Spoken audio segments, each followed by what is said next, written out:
Yes, I'm sorry that we are not giving good news at this conference, because these two papers are clearly showing that we have increased emissions at a level that we are basically hitting the worst scenario that lead us to global warming probably between 4 and 6 degrees.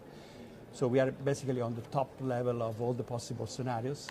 And this emission has increased a lot, particularly in China. That's a major point, that China has increased emissions in 2011, basically as all the Germany emission for 1 year. So the growth rate of China is equivalent to 1 year of Germany emissions. So it's really quite a lot. Also, India has grown in this period.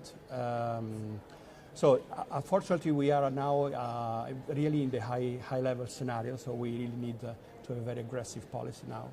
So what are the global implications of climate change for this new rate of emissions? Yes, the implication is that the target that to stay below 2 degrees Celsius is not achievable under the current scenario. So we have to really be very aggressive in new mitigation policies. And for example, we should, after 2020, really take a very strong approach. For example, reducing by 3% per year. There could be one possibility to stay within 2 degrees, and also at some point to have negative emissions. That means to have carbon sequestration. So it's not just enough to reduce emissions. We really need also to sequester carbon from the atmosphere back. And this is not yet clear for sure. We have to continue to stop deforestation. This is a good mean to achieve some negative emissions in the future if we are successful. There are actually good signs that deforestation, these papers, the data show clearly that the deforestation rates and land use emissions are decreasing in time. And possibly also to use other technologies like carbon sequestration, storage and sequestration, that could lead to some negative, some absorption, some carbon uptake in the future. So basically, we are now at a point where we need a radical approach.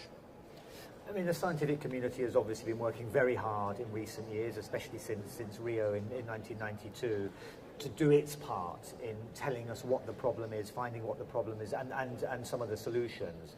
Do you get the impression that the politicians, the delegates here, are perhaps not reacting to the quite hard-hitting data that you're coming up with, that you're presenting here in places like COP18?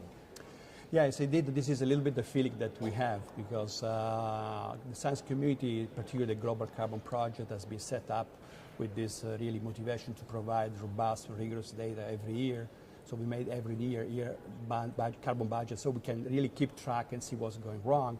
So this information has been already given, some years ago. For example, we saw the 2008-2009 economic crisis. We recorded the reduction of some kind of slower rates of increase of CO2, not really reduction, slower increase.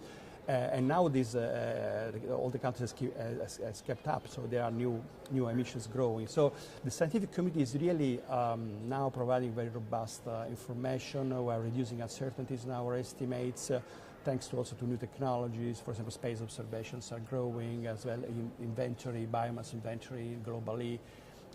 So we are trying to put everything together in place, and this information apparently is not very well used by policymakers, at least until today. So even if at the end of this week, Friday night,